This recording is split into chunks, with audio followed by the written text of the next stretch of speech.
Colby, you have the sound turned off. Now can you hear us?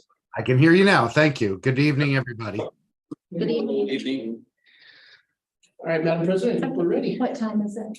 6:33. Okay, we'll go ahead and call the meeting to order at 6:33, and the person who's going to lead our pledge tonight is Mrs. Byrne.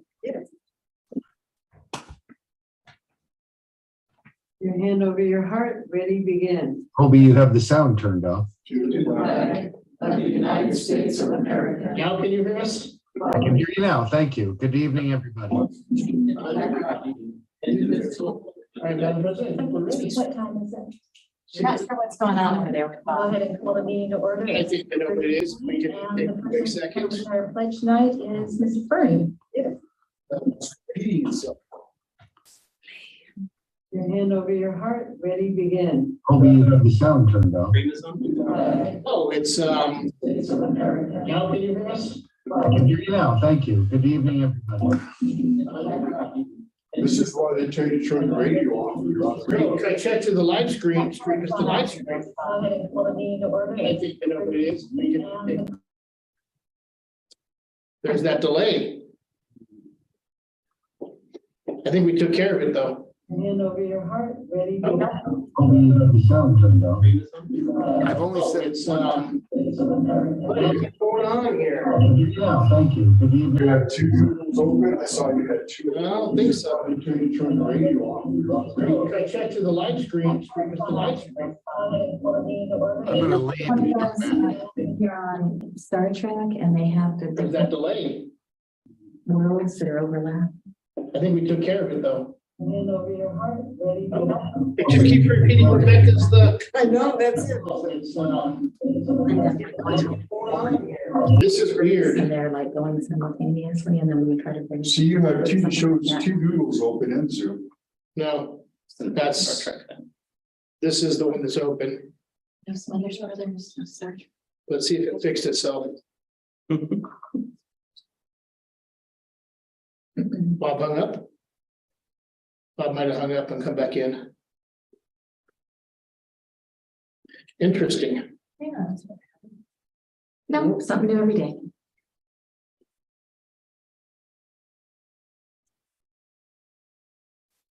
All right, I think we got it, and I'll be watching for Bob, and And it's live streaming. Diana's there now. Oh, good. And it's live streaming. This live streaming. That's what we were hearing. I had checked it before. All right, we'll give Bob a second. Well, can we go ahead and do the roll call? Yeah. Okay, All right, Division 1, Kim Gerald Johnson. here, Division 2, Jose Luis Diaz. Present. Division 3, Rebecca Rodorte Byrne. present. Division 4, Edgar Castellan. Present. Division 5, Ross Leja. Here. And now, under presentations or recognitions, it's the introduction of our new recreation coordinator. Yes, so it's my pleasure to introduce you to Molly Bailey. Molly started with us this week. She has hit the ground running. So we've asked her to come and just kind of give her a kind of brief introduction. You wouldn't mind using our beautiful podium? No, absolutely, no problem. Hi, my name is Molly Bailey. I'm very, very excited to be here. I actually live in the city of Grand Terrace in San Bernardino County, but a little bit north of here. My background is in film, television, set construction, and event design and construction and coordination. My last job was working with NBC Universal, and yes, I did the commute. I didn't work from home because events don't work from home. So every day I would do 60 miles in, 60 miles out to the Burbank facility over there, and I would handle the red carpet events for the Oscars, Golden Globes, for the SAG Awards, and the weird little things we did during COVID, and also for the shows Daily Pop and Nightly Pop and Access Hollywood. So that's kind of my background, and also events that were on that campus. So I really enjoyed working in that kind of community, like microcosm feel of, working with different departments and different things that were inside of Universal. So, but it's been always my dream to work in a government position. So I was really excited. I've actually been applying Yerba Valley. I actually applied in 2021, and they called me up when I happened to be available and was laid off at NBC, and I'm really happy to come join and work for everybody here. And I was just looking for another family to be a part of, because my work life became kind of my family, and we could finish each other's sentences and help each other out on all the events. And I love processes and organizing things. So I was really looking for a new home, and glad I found one closer to my actual home. So it's nice. Yeah. Yeah, Molly brings makes it a wealth of background there in the visual presentation, and one of the things that we've kind of talked about is some of our events are technically sound, but there's that visual aspect that can definitely be improved. So we're really excited for some of the stuff that we can move on. She's got some great ideas already that, you know, they started working on Easter already, the spring fling, and rolling into summer. So she's cranking right now. So we're really excited for that. Great. So Well, thank you for if coming. anybody has any questions, she would love to answer them. Oh, yeah. Anybody? Yeah, could you recall for me, in very short, I don't want to take too much of the time, but I get excited when I hear about events and what was special. It's almost like having a party at home, right? There's a highlight to it. Does the highlight come to your mind when I ask that question? Something that you thought, gosh, you know, that turned out just exactly the way I thought it would. Something I've done in the past. Yes, just. Oh, yeah. Well, they all kind of had to turn out pretty much like my renderings, or I would be they'd get rid of me. But kind of one of the most challenging was during COVID. It was for the People's Choice Awards, which is an flagship event. And so I was handling the outside area, and we had to figure out ways to have photographers work during COVID. And so we put up, you know, really well-designed plexi partitions for them. And we also made a whole faux hedge wall, almost like a hedge maze. And then we were able to nestle in our broadcast areas in one corner. And then we had to measure, because per, you know, SAG contracts and everything at that time, and the working agreements with IATSE, everything had to be 10 feet apart. And the desk had to be so big, because these talented individuals were not wearing masks when they were on the camera. All that's behind the scenes were, but they took their masks off when they sat down. So, and just the idea that a lot of shops were down at the time, they weren't working, or they were working in limited capacity because they didn't want to have their skilled workers in contact with each other. Just being able to see that everything get delivered and set up at that time, and no one became ill, and all the procedures are followed. That was a bit, and all the air conditioning units we had to bring in, and doors open, doors closed, partitions open, partitions closed. Like, while the workers are there, it's one way, then while the talent's there, it's another way. And then making sure it's warm, because it was in October in Barker Hangar. So those were big challenges. Yeah. I like those checkouts. Thank you. Yeah. Thank you very much. Any other questions? Yeah, Thank you so thank much. you. Welcome. It's a Welcome pleasure. to Thank you for AR. having Thank you, me. Molly. Thank Have a great you. night. Guys, have a good meeting. Thank you to you too. All right. Okay. Are there any public comments? No, I have not. Okay, and seeing no one else in the audience, we'll move on to item 4, consent calendar. Minutes. The assembly bill facilitating the meetings, etc. Anybody have any questions? Okay, do I have a motion? Move to approve the consent calendar. I second Okay, and roll call, since we do have the resolution for AB 361. So Ross Leisha, Yes. Rebecca Redor Taper, it. Yes. Jose Goodyear, Yes. Kim Jo Johnson, Aye. Edgar Castle. Yes. And Okay, it passes 5-0. going on to board action items. 5.1, discussion possible approval of the 2023 Independence Celebration Fireworks Show. Yes, this is something that we bring forward to the board annually for our July 3rd Independence Celebration Show.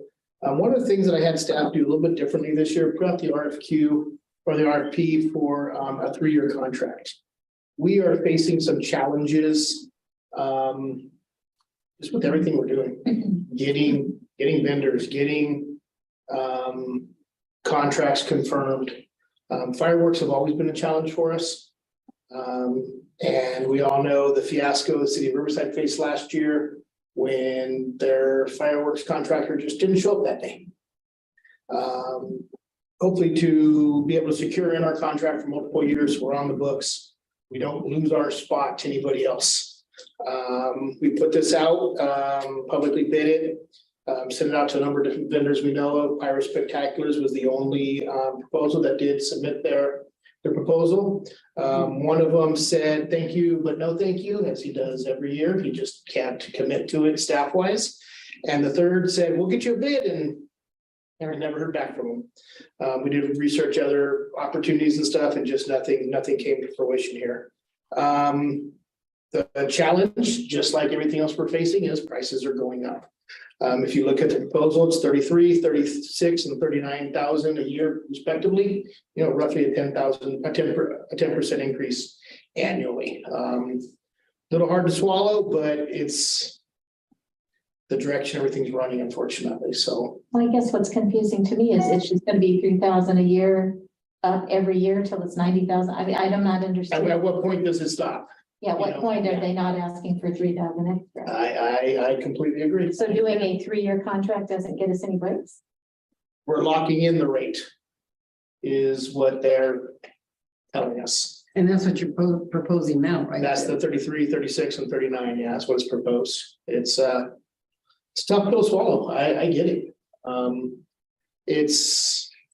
We could accept just a 1-year contract. They would be fine doing that. And run the risk of next year it being 39 instead of 36. You know, these are all coming from overseas. You know, none of the fireworks are made in America. That's definitely part of the inflation of it. So I am perplexed, just as you guys are, what the best option going on this is going to truly be. So if that be what we consider, would that have already been presented to these other two that said no or? Yeah, they've never. So they wouldn't even proposed. consider it. We would say, go ahead and let's get a 3-year. I say that on a business level, you know, okay, now this individual seems to think and see what this is a good decision. Wouldn't the others have at least thought it, or, but you're saying no, that they knew of it? And They just don't have the staffing to. Oh, I see. Yeah, to commit to it. I will tell you, in comparison with what Riverside is doing at Mount Rubidoux this year. There's more of an aerial show, obviously. Not much longer, but twice as much. It's $80,000 just for the show at Mount Rubidoux. And the show at La Sierra is like 48. What the heck? You're getting a premium for going up on the mountain. Well, yeah, when I was reading his proposal, to me, it did not sound really all that No, insane anyway. I mean, I didn't think that just going up $3,000 a year was out of the question. I know that the stuff, 99% of what comes over here comes from China. Things are getting more unstable in that region, and who knows what's gonna happen. So yeah, I didn't think this was extreme at all compared to what other places are paying. my gut feeling is to go with the 3-year contract. Just because things have been so unpredictable. And then when you take in the time it takes for staff to bid this, research it, get it out. The $3,000 gets eaten up pretty quickly. So, So I don't mean to be hard on it, but I agree with you, Ross, you know, getting a 3 and it's not all that, $3,000 doesn't sound like a lot, 10% does. are we, and maybe this is after the fact, but are we getting anything from him? I mean, he's getting from us that we're gonna sign up for a 3-year. Does he offer anything? Well, you know, the first year of this and the second year of this, I mean, it kind of would say, well, we made the right decision, and he also gave in somewhat. I don't know. It's basically the same show all 3 years. That's The only insane. thing that would be different would be the music that's done every year. And I actually believe that he's, in my mind, he could be running a risk by guaranteeing locking in those prices, Well- because you don't know what the supplier and the supply chain is gonna be like in a year or two. And he might not really make a lot of, you know. They did say that, and that's why it was basically a 10% increase. Right, so I think that the risk that they're taking is, you know, for the cost we're paying for that risk is reasonable. Also, didn't last year we choose between 3 different tiers? We didn't even ask for that this year, Oh, that's- just because of the complexity of the bid it would be. We can always go in and up something down the road if we wanted to. Reality is we're locking in this, I don't want to say the basic show, but the standard show that we're looking at, and we're locking in our space within their calendar. And And that's the key. yes, that's the key. Yeah, because that's what we're running into is, it is not easy to become a licensed pyrotechnic person. The way you often do it is you intern with these companies for free. You volunteer your services for a length of time until you learn what you need to know and can pass the test and blah, blah, blah, blah, blah. And I think that's part of the reason they have a hard time having enough staff. Because you can't just go out and hire someone. It's not like a truck driver where you go through, get your training, go through a class, get your certificate and go. You have, like Kim said, you have to Intern. work so many hours. And it's a Yeah, multi-year process. Yeah, it's not like fireworks are every weekend type of a deal. No. So, I think that's part of what we're running into is these companies, they already have the people that they do shows for and they just don't have the space for anybody else. And that's that. And Pyro Spectaculars is like the biggest company in America that does these shows. They do shows all over the country. And as much as I hate the fact that it feels like they have a monopoly, it is what it is. And if we want to have a fireworks show, we just need to do it with them. Are we putting on the same type of shows last year or the previous years? yeah, it's very similar, Do you know what we did last year? 33.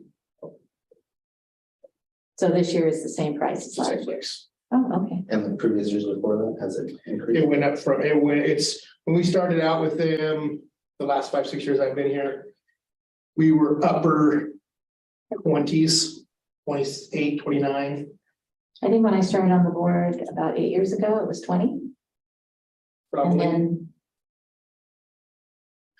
liability insurance, we're all aware of, is impacting us, it's impacting. Everything's also getting the more- cost of shipping and transporting goods. I mean, that's easily gone up 8.5% just in this last year. What it cost to, look at the cost of diesel fuel, which, the ships, they transport over, run off diesel, the trucks, everything. So just look at the cost of what it takes just in fuel. Mhm. Not to mention the higher cost of labor and things. So I just look at the way things are going, and yes, we could be on the wrong side of that gamble and all the prices could drop in 2 years, who knows? But I doubt they're going to though. I doubt they're going to as well, So I just don't look at this as that much of an increase. Well, do I have a motion? I move the board of directors approve the pyrotechnic proposal from Pyro Spectaculars by Salsa for the annual Independence Celebration events on July 3rd, 2023, July 3rd, 2024, and July 3rd, 2025, in the amount of $33,000, $36,000, and $39,000 respectively, plus permit and standby fees estimated at $945 each year. Have a second? I second it. I'm sorry, go ahead. Go ahead. I guess, Jose. Any further question? Okay, all those in favor? Aye. All those opposed? Motion passes 5-0. And thank you, Mr. DeGuid, for thinking about, locking it in. As much as I don't like to see those prices, I don't think the prices are going to be any different if we hadn't locked it in, and I do think locking it in is a good choice. Here's hoping, right? Here's hoping. 5.2. Yes, item 5.2, this is a board member teleconferencing policy. This is something that was actually recommended through CSDA, California Special Districts Association. Just because of the Change in state. changes, number of options available to the district when it comes to teleconferencing. Essentially, this just describes out for us what's referred to in this policy as the standard teleconferencing procedures, which is basically the Brown Act, as we've known it for umpteen years. The expanded is what is basically AB 2449, which is what we'll be following come March 1. And the emergency is basically what we're operating under right now, where we're passing this resolution as we did tonight during the consent calendar for under AB, Assembly Bill 361. So just kind of puts in a policy form, the options available to the board should the need to attend a meeting remotely come before you. I just want to take a couple minutes and just kind of go through them, not with the fine tooth comb, but hit some of the highlights on it. So as I said earlier, the standard teleconferencing, it's essentially the Brown Act. At any time, a board member has had the ability to attend one of our meetings remotely. And this was written back in the 70s, Bob, that when it was first introduced? Late 70s, yes. Yeah. And it's referred to as telecommuting because that's what we had. But in a nutshell, should a board member not be able to attend a meeting, we would need to be notified at least 72 hours in advance, so it'd be placed on the agenda. And, you know, Member Jones would have to say, I'm gonna be at 1313 Mockingbird Lane, you know, for this meeting. Our agenda would have to have that address posted on it. The agenda, Ross got the joke. The agenda would have to be posted on the door of that facility, whether it be a house or a hotel, banquet room, or whatever it was. And members of the public would have to be able to attend and speak if requested. So that's basically the Brown Act in a very condensed version. There's some other things that fall into place. The one thing I thought was interesting that I didn't know, I don't know if you knew this, Bob, but a quorum of board members had to meet within the district boundaries, not at the district office. So like you couldn't go you couldn't all go to a conference and have a meeting at the conference. Correct. Yeah, One you didn't have to be here either. You just had to be within the district boundaries, a quorum within the district boundaries. So that's basically the Brown Act in a nutshell. The expanded teleconferencing, which took place January 1 of this year and goes through January 1, 2026. There's a lot of nuances to this policy. And should you need to miss a meeting in the next couple of years and you want to telecommute, give me as much notice as possible, please. Because we're going to have to look through this and see where it qualifies. In a nutshell, there needs to be either, take that best step back first. The quorum of the board has to be meeting in person here at the district office or the other location that we post on the agenda. The public must be allowed to participate in the meeting via teleconferencing or video conferencing. The board member must participate via video conferencing. You don't have the option to not be on video. That was one of the concessions that had to be made for transparency. Because you also have to disclose if anybody in the room is over the age of 18. Why, I don't know, but that's one of the caveats to this rule. There's two different provisions in which you can attend a meeting remotely, either just cause or emergency circumstances. Just cause, item 4A1, absence is to provide childcare or caregiving needs to a child, parent, grandparent, grandchild, sibling, spouse, or domestic partner, with such terms having the same meaning. We don't read the rest of that. Or if you have a contagious illness that prevents the member from attending the meeting. So those are one of the reasons they're just cause. Or if the need to miss the meeting is related to a physical or mental disability as defined in the government code. And the other reason for just cause is if you were on a official business of the board of directors for the Parks District, or if you were on another governmental board. So if you sat on the board of directors for the Parks District and you also sat on the board of directors for, say, a JPA, Capri or something like that, and you were at a Capri conference, that would be just cause. It's not because you're on a trip to Las Vegas for work. That would not qualify under just cause.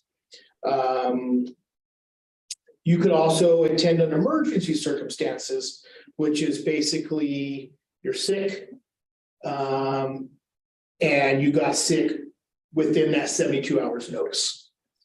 If the emergency circumstances rule is being used at the beginning of the board meeting, the rest of the board needs to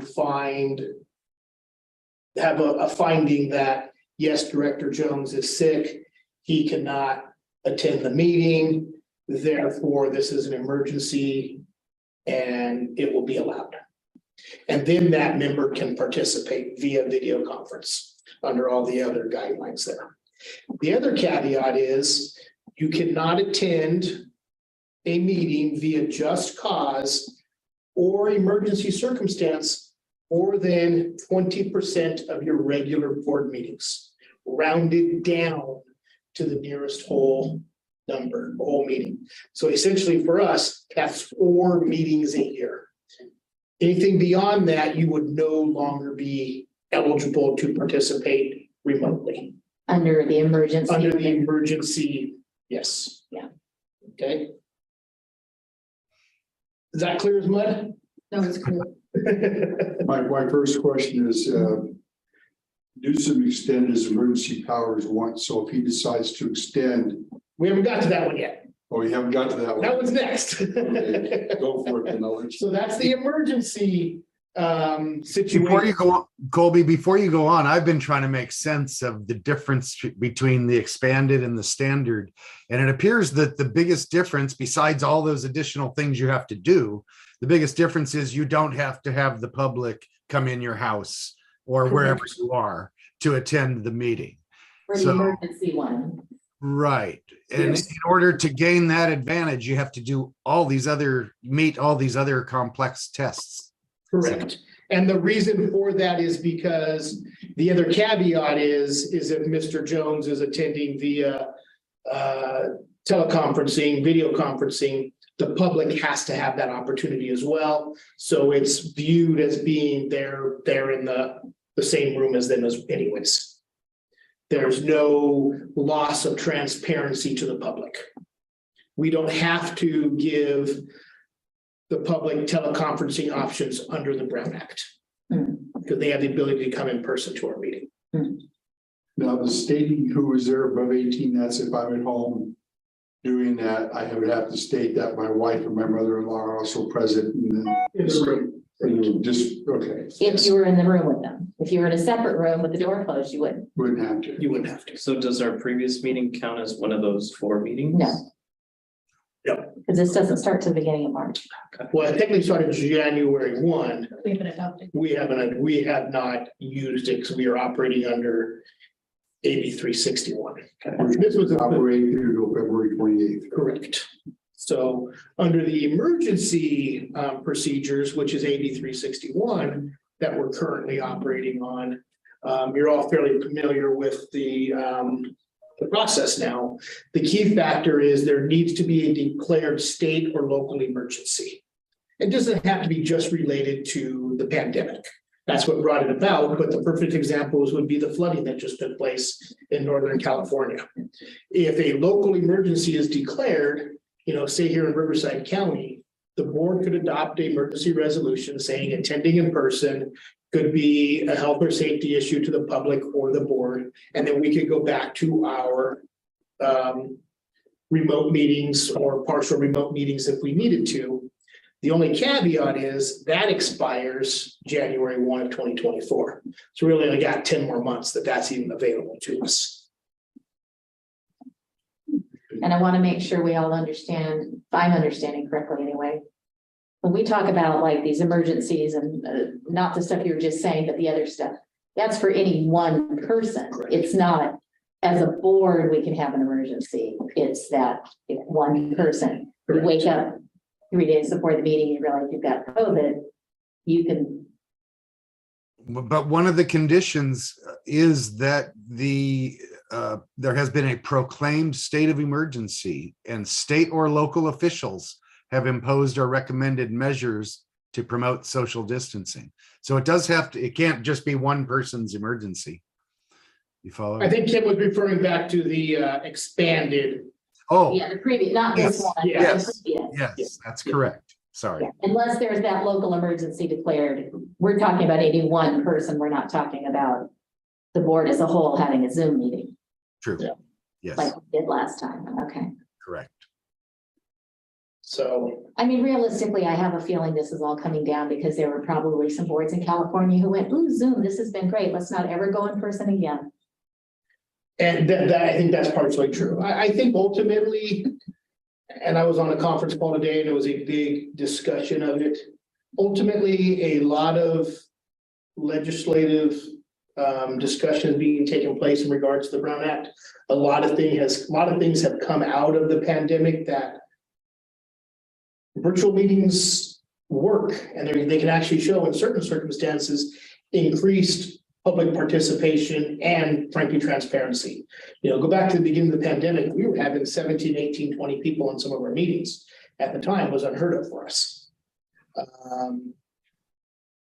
There's still the different associations out there that are against it, you know, because they say it decreases transparency by not being in person, not being able, the public can't directly approach you or talk to you. You know, and I understand that argument as well.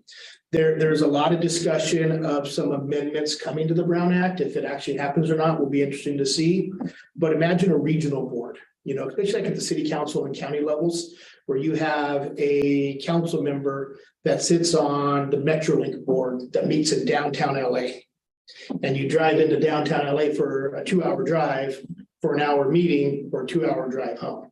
Or you're in Blythe and you have to come to the Riverside county offices for a meeting and then drive home 4 hours. Allowing stuff like that where they could telecommunicate is very intriguing.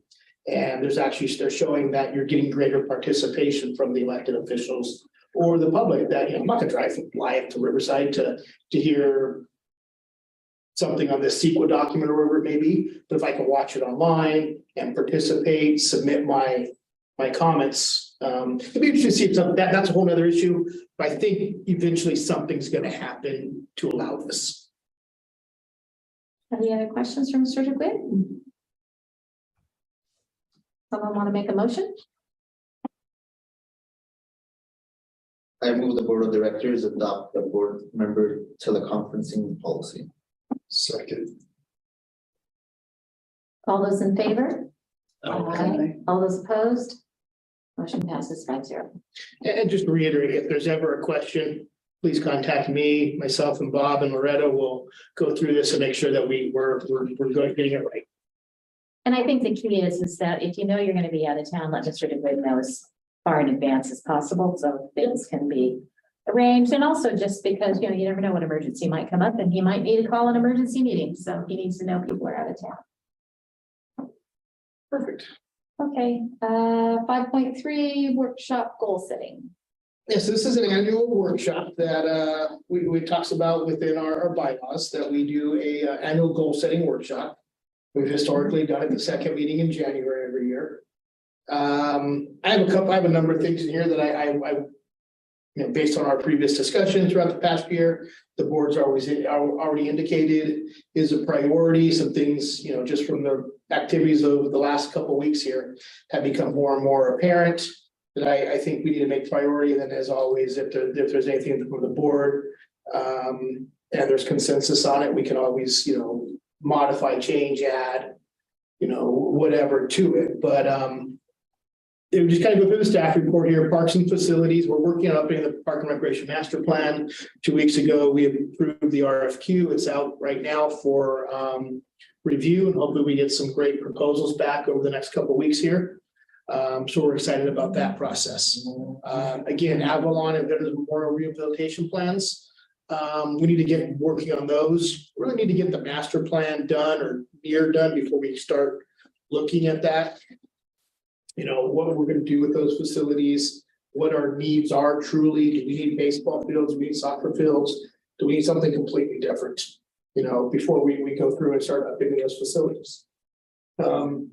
Group of Community Center Rehabilitation. There'll be a proposal coming before the board here, hopefully in the next 2 weeks. My name is Josh Rowland. I'm a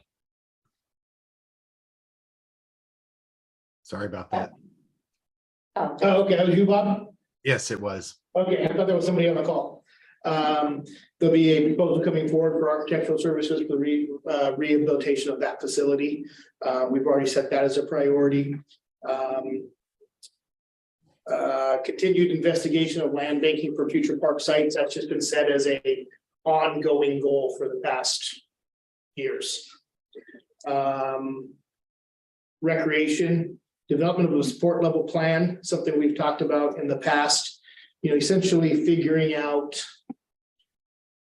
what we want to subsidize, what should generate a profit, what should be break even. And that's typically been handled at the staff level, but really the board needs to give guidance to us. You know, we've been working on our CBIs for all of our programs. Unfortunately, it's been a huge moving target. You know, we thought we were ready to start bringing this stuff forward, and we go start the next basketball season and everything's gone up. You know, uniforms, balls, staff, labor, you know, everything. So we're tweaking those right now. This is something we're bringing forward to the board, hopefully in the next couple months here. Continued expansion of the recreation classes. Creation of the district sponsorship packet. This has been a goal for a number of years. I still think it's something that's gonna be valuable to us. And frankly, we're finally getting to a point that we're getting some business and some development here that would be able to support it. So there's some opportunities there. And we've already had discussions with Molly, and she started to work on some stuff already in that aspect. I think one of the biggest things we've talked about with the special event committee here is the purchase of a portable stage for concerts and events. That stage we have, that 6-inch riser, that's 8 by 12. It's just not cutting it anymore. You know, we want to expand our presence within the community. And one of the things we really are going to benefit our events is to have a stage at these events that really highlights what it is we're doing. It's not just our concerts. You know, we obviously use it July 3rd, where we've been renting one the last couple of years. But even like the Spooktacular or the spring fling for our classes to perform on, for the kids in their costumes to walk across, to be seen better by the public, and then the activities that we're adding. I think it's going to be huge for us. They're not cheap, but I definitely think it's something that we need to look into and make that investment in our community and in our events and activities. And then the last thing is the upgrade or replacement of the recreation management software. We've been using a program called Civic Rec here for about 6-7 years now. It started out, it was going to be great for us. As we've grown, the program just hasn't, frankly, the program hasn't changed. And it's just not meeting our needs anymore. So the replacement of that software is something that we're going to be working on here as well. Under administration, we have a continued district marketing plan.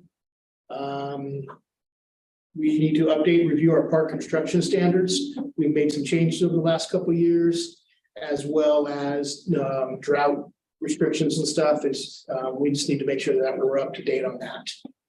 And then applying for grant funds for possible parks in Rubidoux and Mira Loma, as we've discussed, and bringing on the contract grant writer. So that's, you know, obviously exciting, but something that we need to really be focusing on. And then under maintenance itself, the continued monitoring of drought conditions and regulations and responding accordingly. I think we're doing a great job, but we need to stay on top of it. And then install additional security cameras at park sites where deemed needed. And that's one of the things I really wanted to talk with the board about tonight and expand upon. We've had, you know, unfortunately, 2 deputies shot in the line of duty in the last month in Riverside County. We had 2 shootings, one in Montebello or Monrovia, and one in Half Moon Bay. Staff is concerned, you know, at our activities, our facilities. We have a proposal coming for the installation of cameras inside of Skyview Event Center. That's a large facility. With there's 12 different ways to get into that building. And it's not always something that you know who's coming and going. For the safety of our patrons, for the safety of our staff, those are something we have to look at. I've met with the Riverside County Sheriffs regarding a couple of our facilities.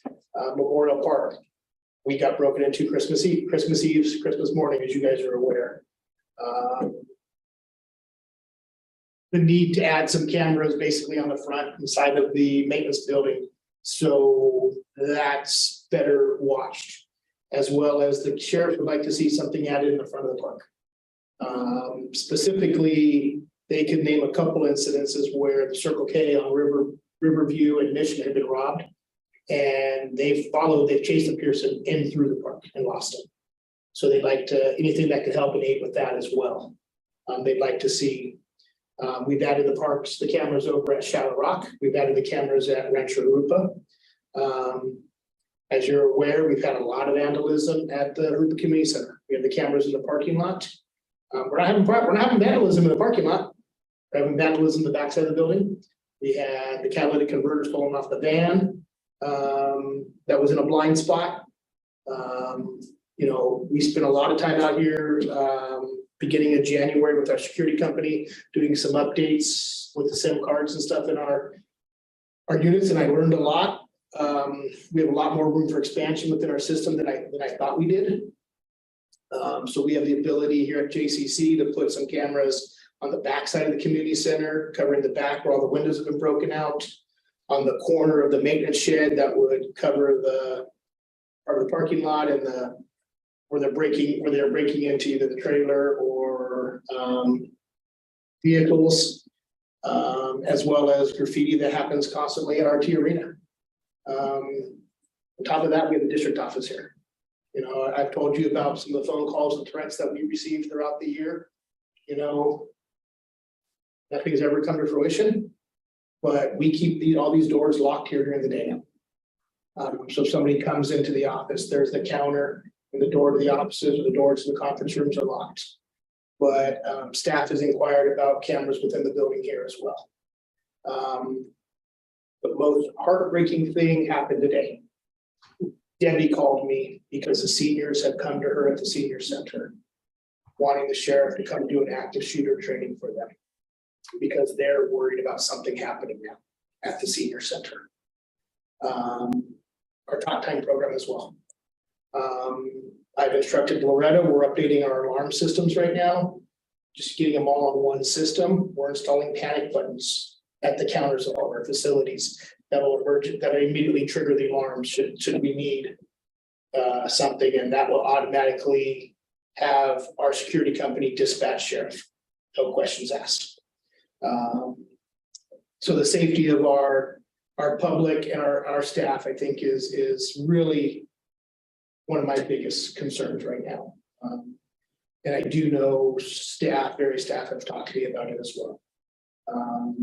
So we're going, assuming the board agrees, we'll be seeing some proposals coming forward for some of these improvements down the road here, and sooner rather than later.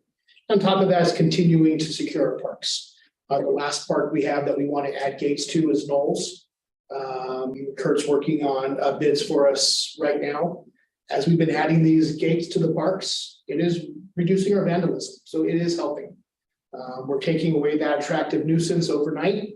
It's kind of a lot of our parks are out of sight, out of mind. And it's kind of scary what goes on in our facilities overnight. And keeping those cars and stuff out of the parking lot is definitely helping. I can tell you the last facility we added to was the Rupa Community Center. We did that back in September, October. And it used to be every morning, the maintenance guys would come in the morning and there'd be a couple cases of beers broken in the parking lot by some residues of fireworks and some other unmentionable stuff that they would find. And that's stopped. It's just gone. So it's been huge. The safety of our facilities is again our utmost responsibility. You're all aware, I'm sure you received the email about the break-in of the AYSO bins at Rancho Regional Sports Park over the weekend. And we're taking measures to move those to a safer place. We've added the security cameras. They were already scheduled to come in. They've been delayed because of the rain, and our electrician was backed up because his jobs before him were pushed back because of the rain too. They went on Tuesday. Would it have stopped the situation? I don't think so. Because where those soccer bins were stored was kind of out in no man's land. We didn't really have an opportunity to put the cameras there without bringing in solar and stuff like that. And frankly, there isn't a bad location all around. Moving them is going to make it more convenient for AYSO. It's going to secure them better, and it frees up some parking spots, which are very, very needed. One of the things I would like to see us look at in the future here with our security system is they now have license plate readers available, and focusing those on our driveways. So we can get vehicles, license plate numbers of vehicles coming and going. They're not overly expensive. And frankly, they're very reasonable. And I think it's going to add peace of mind to our security as well. We have the ability to work with the flock system that the city's installed throughout the city. Don't know if that's a huge priority or not, but the system would ultimately have the ability to integrate with that as well. If we ever wanted to, but there's also licensing fees that go with it. I know it's a lot to take in. But all in all, financially, we're solid. We're continuing to grow. Our revenues are coming in as anticipated. We're not busting at the seams by any means, but we're not pinching pace. We're obviously always financially mindful of everything that we're doing. Growth wise, I don't see a whole lot of increase requests other than maybe a maintenance position here or there in the future. Admin wise, I think we're pretty good once we can finally find an analyst to bring on. Recreation is sitting pretty solid right now with the exception of part-time positions. We're doing better on getting those filled. It just seems we hired 10 and 3 quit. 3 other ones quit. So it's just kind of a perpetual cycle. Loretta walked in my office the other day with W-2s with a stack of them. You know what this is? No idea. That was every W-2 for an employee that worked for us in 2022 that is no longer employed with us. And it was 33. Now, some of those were lifeguards, Yes. but there were a lot of part-times, and we've had some retirees, Matt, it was, but 33. We've never had 4 or 5 in the past. It was mind blowing to me. So I think unfortunately that's kind of our new norm, but we shall see. So with that, I'm sure the board's gonna have a lot of questions, comments, things you'd like to see added to this. Some of it's gonna be, if it's program wise or event wise, obviously be priority set that we start looking towards some budgets and stuff. And, we are starting to roll into the budget season here. So I think this is a perfect time for these discussions. So I will turn over to the Madam President. Anyone have any questions or comments? My first question, because going to security. Have we come to the point where it may be necessary to have, maybe we can work with ASO, like with the sports park, to actually have on-site security when the park is closed? And As you remember, we added those fees to the adult leagues to start bringing in security because of the drinking. We're working on our proposals right now to go out to bid for a security guard there, basically 7 days a week while we're operating. Maybe an on-site person for Skyview and so, I hate to see us going in that direction. Yeah, no, I But completely I understand. And I know it wouldn't be right at every facility, but I think maybe it's something we ought to start really considering and looking into. That and also our park closing is typically one of our part-time employees. One of the things we're going to request a quote on as we're going into the budget here is to have a security company take that over. I don't know if we're gonna be able to afford it or not right away, but I think it's something we need to look at. we need to look at transferring some of that liability. You know, heaven forbid, you know, remember we had one of our maintenance guys, you know, basically carjacked back in April or May of last year. Luckily, you know, again, nobody got hurt, but one whack over the head or something, and you know, besides the workman's comp liability, just I don't want to deal with that. And one of our employees getting hurt. We can look at transferring some of that liability. I think these are things we have to be looking at moving forward. I'm glad to hear all that, and all your list just sounds busy, and the direction is, I personally see it after all these news comments that have been coming out. I've thought, even as it happens, what would I do, being the HR, if you will, because it is my career, how would I prevent that? And safety came to my mind, so when I saw the committee assigned to, I thought, oh my gosh, these are thoughts, and Debbie coming to you with what it is that they're being asked there at the facility. All this can, as I see it, be put into a priority list and attacked in the best way possible. So I think we're right on, and like I say, your list is intensive, but I think those are right on focuses. So I really look forward to putting my mind and my thoughts and my energy to the safety side of it. So, and I certainly am going to welcome, while I'm in that committee, anyone that has any input to it. But yeah, every day listening to the news just told us, you know, what could have prevented, what could you have done, what is it that is not in place. So I think all of us, if I may say, are putting our thinking caps in regards to those subjects. So thank you, Colby. Yeah, I appreciate those comments. Yeah, I think every park needs to have a set of security cameras. I also think that every park that can have a gate needs to have a gate. And be honest with you. Not just Knowles. I'm not gonna say every single park needs security cameras, but Sage. I don't necessarily think Sage Park's gonna need security cameras. But if you want to change my mind, I'm not against the idea. Or Abigail, yes. And see Abigail, You know, but- homes on either side, yeah. But you know, it's just For the most like, just like we have irrigation clock standards for parks, Yeah, new construction, we're gonna have security camera standards Yes. for new parks. I think we need to- I think that's a good point. You know, and I hate the idea of a fenced park. Because to me, a park is open, free, you know, but at the same point, we've got to not only control what's coming in after hours, but some of these facilities are on streets that are potentially dangerous. You know, and we all know kids are having fun, and you know, my worst nightmare is a kid chasing a ball that's gone over the fence, gone over the sidewalk into the street and running into an oncoming car or something. And potentially, you know, some of these gates would slow things like that. So it may be a safety measure too. I still want it to look like a prison.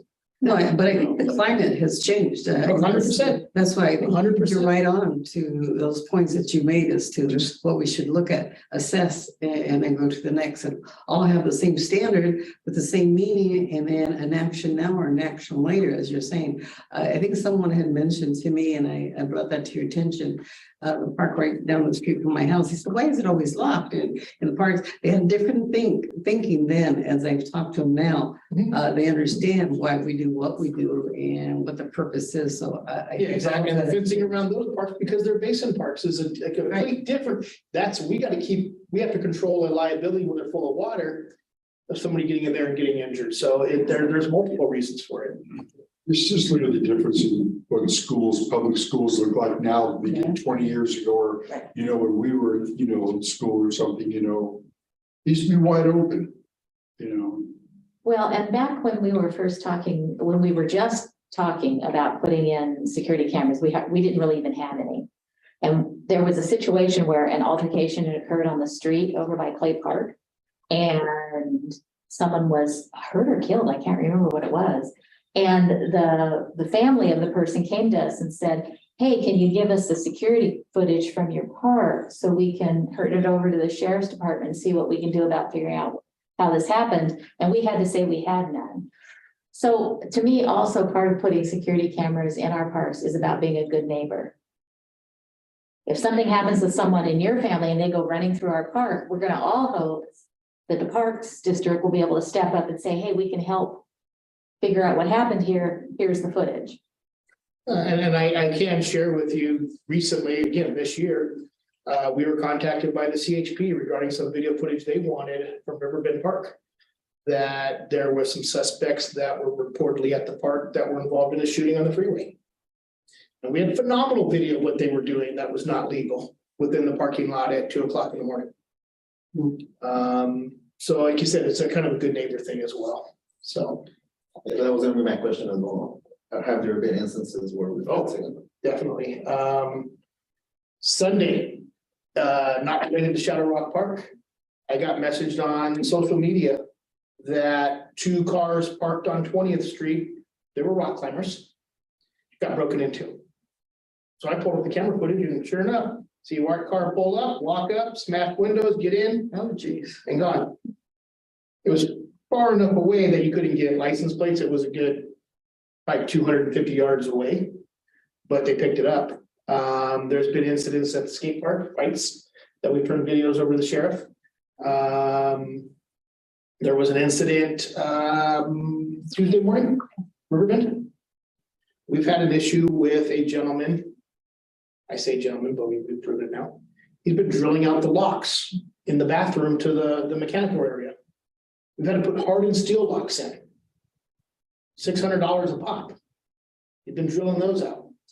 We finally caught him on video. We got a perfect picture of him. Nobody knows who he is. So we posted it, we printed it out. Do it up as big as we could. Put it up. Do you know who this gentleman is? Call the Park District office, laminated, stuck it to the door. I posted on their neighborhood watch page, got 3 calls today. They know who he is. He lives in the community. Why, what is he doing when he drills out the logs? There's some mental capacity challenges with this individual. So he just enjoys drilling out the logs. We're not sure, but there was a report of him digging out in the open space in the pouring rain last week. So. Well, even that must be addressed. Yeah. There So, have been other. but again, these things are happening in our facilities and the cameras are catching them. I can say our vandalism. It's not gone. It has definitely been reduced, especially like at Larimore. We haven't been tagged at Clay since we put the cameras up. That side of the wall right there was a perfect mural to tag. It hasn't been hit in over a month. It was getting hit almost weekly at least. So they do reduce that, but I think it provides a sense of safety that the public is looking for, frankly. Yes. So, you know, and see, we've been talking with the sheriff like at Rancho Sport Park. They'd love to see about 65 cameras there ultimately. You know, that's a grandiose, you know, list, but I get where they're Huge coming from. facility though. It's a huge facility, exactly. You know, but just alone there, there's 2 main entrances. We've already looked, there's 2 perfect locations to put a camera, license plate readers. We had cars coming and going. You know, if we know something happened and we can time it, we can figure out who may have been involved and have contact information and stuff. The sheriffs were huge in that opportunity. And when we're able to provide video footage, they're excited. And there are a number of sheriffs that have the app on their phone and they use it regularly. If they get calls about something, they want to know what they're going into. Yeah, we have arrived to all of Yeah. that. So, Well, I'm just happy that we have a board makeup now that is all for these kind of things. Unlike in the past where it's an invasion of privacy. Yeah, that's what I say. It was something that people used to, you know, shout about, but we've changed. and don't get me wrong, in the 90s, when these things first started coming out, there was a lot of people that didn't want Big Brother. You know, I understand that, and we're still very strategic about where we place them. I don't like placing them in front of a bathroom. I don't want that perception that we could ever see into a bathroom. Right. You know, things along those lines. So we're strategic with that, but we make sure we get the front of it so we can see who's coming and going. And the parks that have houses bordering to them, we try not to get Correct. the yards. Yeah, we try not to angle into what somebody would perceive as looking into a window or something like that. You know, we're receptive of those types of things. So any other non-security questions? Nope. Going back to your, the seniors asking for training, I think that's a good idea for staff as well. Oh, correct. It's already in the works. I've been having to do that training just because I work at a school and it's just the sad Yeah. reality of it all, so. Yeah, and more so, the seniors asked for an active shooter training. I think just kind of out of a keyword. But what they were really worried about, if something ever happened to the senior center, what would the general, we have evacuations policies and stuff. And that's what the training is, right? Because Yeah. an emergency comes and you're gonna do whatever your instinct tells you to do, but you have that sort of framework in the back of your mind that may guide you in the right direction. But the other part of it is, and what Debbie's already, the lieutenant already put a deputy in contact with Debbie to start working on kind of a course, but it's also for them in general. Scams, they're worried about that type of stuff. If they're out at a store, what are the best things they should be doing, the ladies with their purses or the men in their wallets and not leaving in the car, and just kind of some stuff that'll be great refreshers for them to wear. So it's not really so much as an active shooter training as it's more of a awareness of their environment and, the scams that are out there. So it could be a huge thing for us. And if you haven't heard, there's a new scam they just talked about today. That's not just seniors, with all these wireless DocuSigns and things now. Companies are sending things out saying you need to sign this document, and if you're not aware of what documents that you need to sign, as soon as you sign it and send it back, they're in your system, they got you, and they have your signature now. So this is something that's just been released in the last day. Yeah. So I was gonna say There'll be a new one tomorrow. the title that we give this type of thing, as I think you just mentioned, really sends a message. So maybe we would critique that particular title to that training, but. But it was just that the seniors were worried about what would happen if there was a shooting at the senior center. And it's just like, how bad is it that we have to, our kids are dealing with this already in the schools. And now even our senior population is worried about it now at a senior center. It's just the entire society is being impacted. Well, the Monterey Park, is really the one that got me to thinking of all kinds of things in it. Like what I think they were feeling, so. I don't so active understand. shooters classes are really good. I've been to 2 of them. And in one of them, I was actually the shooter. And it, considering I would never consider it like that, it was extremely easy to go through City Hall and I got to take out everybody. It is amazing how people react to things going on and how easy it would be for somebody that had that in their mind to do it. Very scary, actually. Yeah, actually, yes. Anybody else have anything they'd like to see considered or?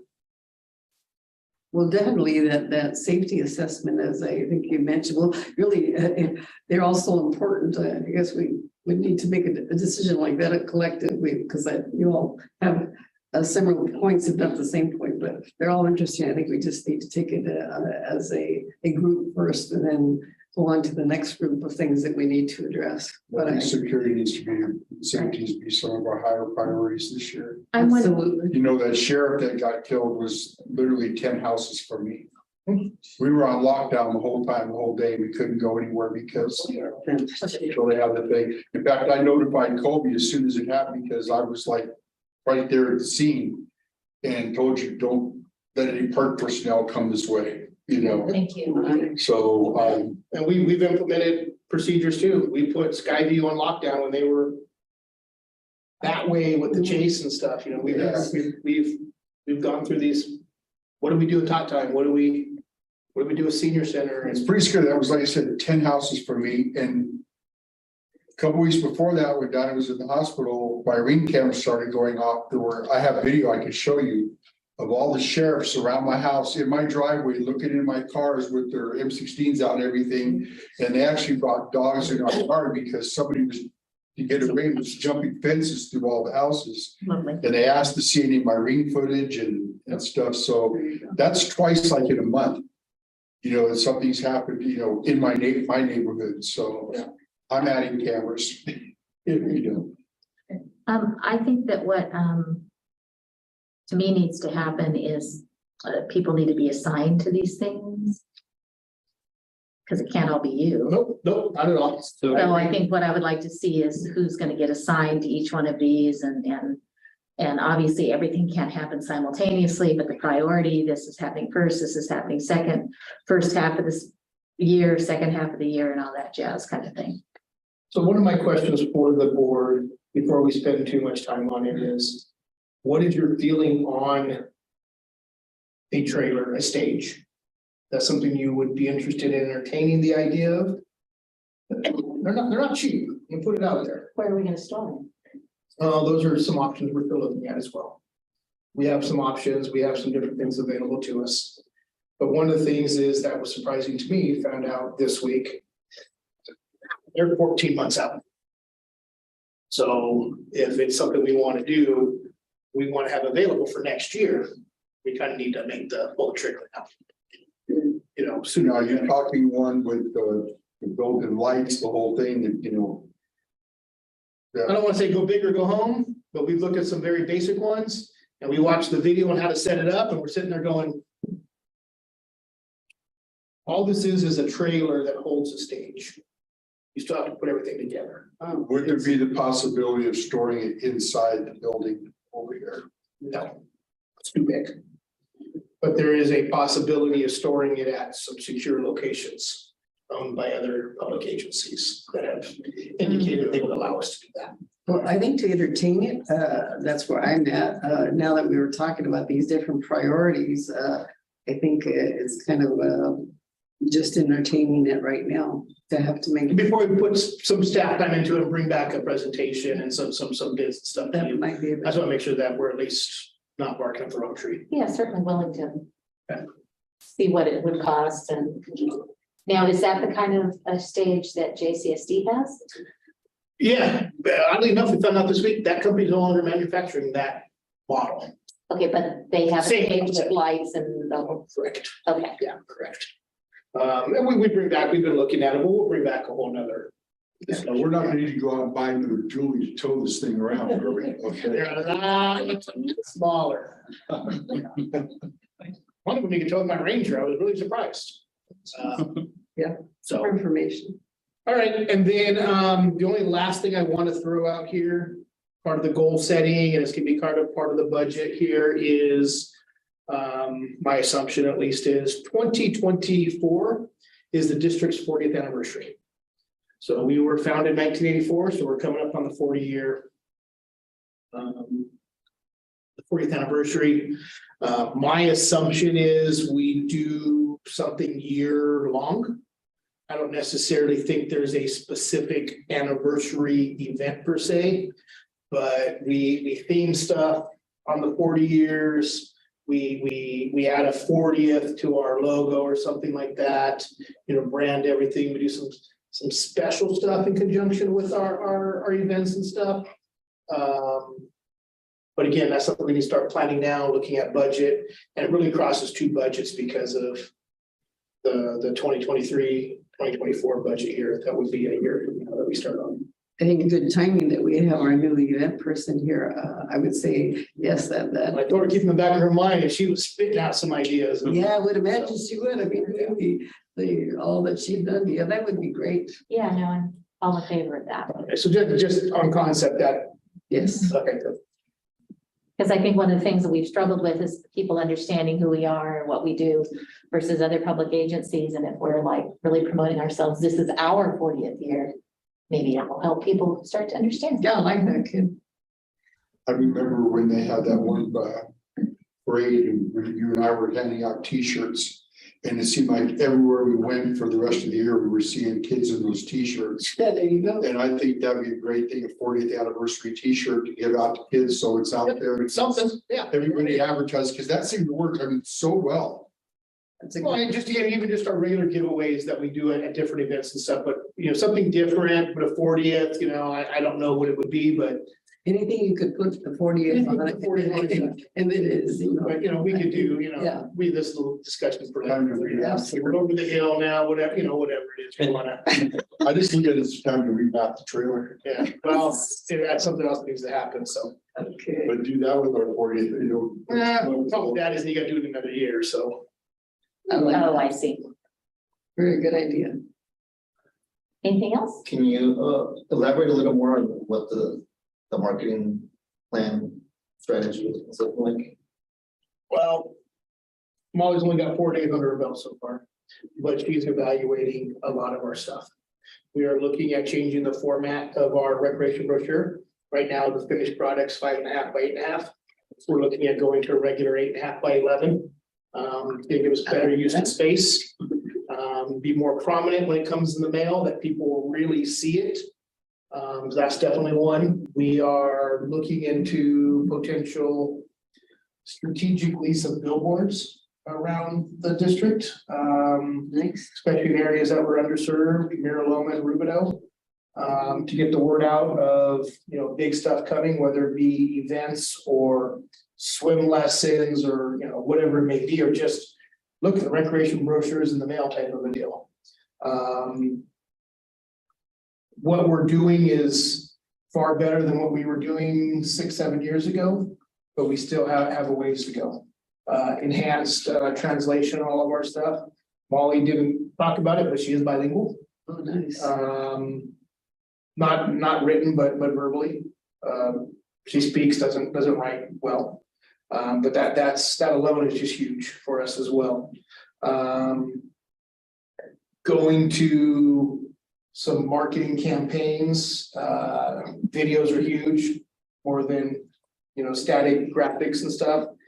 We have creative part-time staff. They're younger, they got their finger on the pulse of what's popular now and how we can, work with them and make stuff that's appropriate to keep us relevant and, I'd love to say cutting edge. I don't know if that's quite where we would be, but, utilizing, more Instagram videos and reels on Facebook and Snapchat and maybe TikTok, things like that. So anything we can do to get our name out there that we've struggled with as a group. You've done well. Recruiting has done well. All that you just said in 4 days. That's fantastic. We're pleased. Yes, very so. Anything else on the goal setting, anyone? Okay, did we give you what you needed to know? Or- Oh, yeah, no, definitely. I think you gave great direction and, obviously, we're always constantly looking at our events and activities and how to improve them and stuff. So I think that's gonna be huge too.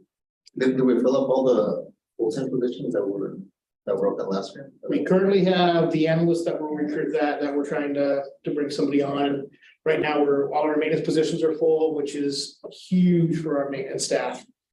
Especially with the opening of Shadow Rock and Venture and Discovery. So we're getting a good handle on everything right now. Okay, the next is 6.1, the general manager's report. If you haven't talked to now. Other than that, just reminding everybody, youth basketball is underway right now. Market night is February 7th. Thank you. We're excited for that coming back. They're not gonna wood last night. Hope it's not windy. Oh, no. That's the curse of that. That's the curse of that. We did open a soft opening of Shadow Rock Park yesterday. Residents were ecstatic to be out there. Kids playing on the park. It's exciting to see them using it. We are looking at a grand opening date. We'll have that confirmed in the next couple of days here, but we're looking at the end of February. Hopefully make sure we're out of the rainy season, although we do need the rain. Just to keep that moving. And then we are kicking around the idea right now of actually holding the spring fling egg hunt at Shadow Rock Park. So we'll be making some recommendations on that here as well really soon. Other than that, staff is doing a phenomenal job. The wind's wreaking havoc, maintenance staff's keeping up on everything out there. All the rain and stuff we've had as of late's been huge, helping our water budget. We got everything shut off, which means we don't have any water breaks right now we're having to deal with. So that's freeing up David, who's our irrigation tech, helping other places. Getting a lot of stuff updated. We now have 3 of our maintenance staff trained on the tractor and grooming the arenas. We had just 1 this time last year, so that's huge as well. everybody knows how to do it, but 3 that are gonna be assigned to do it on a regular basis. And, except youth sports are gonna be starting here shortly, baseball, pony, soccer, so you're gonna see the parks are very, very busy, 2023. That'll be it tonight. Thank you. Okay, so next is board member comments. I'll start with Mr. Godinez. Yeah, excited for Mark and I, excited for our new hires and hopefully we have a good year this year. We're just picking up steam. Oh, sorry, that Thank you, was, sorry. Mrs. Burns. Yes, thank you, Colby, for that list, and thank you, everybody, for everybody's comments. I'm energized, whatever that is, they lately trying to call me the energy bunny. I'm trying to make up for all that time that I've just kind of been sitting on the sidelines, but things are better, getting better, so thank you. I'm looking forward to 2023. Mr. Leggett. Yeah, I'd just like to say, I'm really glad that we're gonna be working very hard towards security and saving our parks. I've just been, whenever you text me those reports about the break-ins and the vandalism and stealing of the carts and this and that, it's just tearing me apart to see that, and I'm glad we're gonna do. I mean, I know we're never gonna stop it, but I'm looking forward to working to do what we can to, slow it down at least. So I'm very happy that we're gonna be working real hard on that this year. Is that it? That's it. Mr. Castello? Yeah, thank you to staff for providing us a report and an update on how things are moving along. I know with the workshop goal setting, these are things that kind of started when we came in, but also things that have already been moving along prior to that. So glad to see the movement and we're getting closer to achieving a lot of those goals.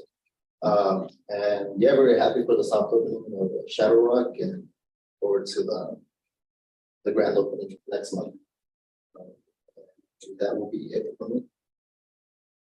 Yeah, I'm very excited too about the opening of Shadow Rock, and I think I'm gonna try to get out there Saturday. It might rain on Sunday, but I think I'm gonna try to get out there Saturday, walk around. I'm really excited about seeing it and seeing it being used, not just seeing it instead, ooh, look at, there it is, but the fact that people are there, and I'm sure that they're very excited over there that it's open as well. There's a lot of kids in that community. Oh, there usually is in There's a new lot, communities like that, yeah. Since the last time we met, I've managed to check out Shaler, Abigail, Sky Park, and Centennial Park. It's really exciting that Centennial Park is getting used on a regular basis by a cricket group. They're out there playing cricket. And I just, always amazes me at the diversity of people and of interest that we have in the JARPD district. And to now have a cricket group, I think is pretty darn fun. Also, I did want to point out, unfortunately, that those darn windsocks at Sky Park. Brand new one sitting in Kurt's office, just waiting for the wind and rain to stop. Yeah, okay. And they have our new logo on them. I think somebody needs to mark on the calendar how long they last, only because maybe we need to put a flag there instead of a windsock. I don't know, but it seems like they just do not last well at all. They actually last longer than flags. Do they? Yeah. Okay. Yeah. Well, Well, yeah, no, yeah, and frankly, they're cheaper. okay, well then fine, windsocks, but order some more, because these are gonna get worn out. I mean, with the winds that we have, that's what happens. Just got 'em. And I think that's all the comments that I have. Okay, committee reports. Done this evening. Okay, items for future board meetings, future agenda items, anyone? I have one. I meant to bring it up last meeting and I forgot. A lot of boards will usually take one meeting off in the summertime just to give staff and the board an opportunity to regroup and maybe even take a vacation without worrying about board meetings. And so I'd like to have that on an upcoming agenda so we can get that on the calendar, discuss it. I would suggest we have the last meeting in August off, not because I have a trip planned, I swear I don't, but just because I think combining that with Labor Day and everything would be really convenient for people if they wanted to have something to do. And we are a board that only gets paid if we come to a meeting. So it's not like it costs the district anything if we take one meeting in the summer. Anyway, just something we can have that on a future agenda. Okay, upcoming meetings, I have that somewhere. Budget meeting. Yeah, we do have a budget meeting scheduled for next Wednesday. I'll get the agenda out now. Yeah. Okay. And then, of course, our next meetings, yeah, February 9th. Okay, so with that, we will call this meeting over at 7:51. Well, feel like we pity chatted a lot, and yet it's still not even 8 o'clock. Thank you, Bob. It is well there. Thank you, and you're welcome. Night, Bob. Good night, Good Bob. meeting. Have a good night, Bob. We'll talk to you soon. Okay, bye-bye. Bye.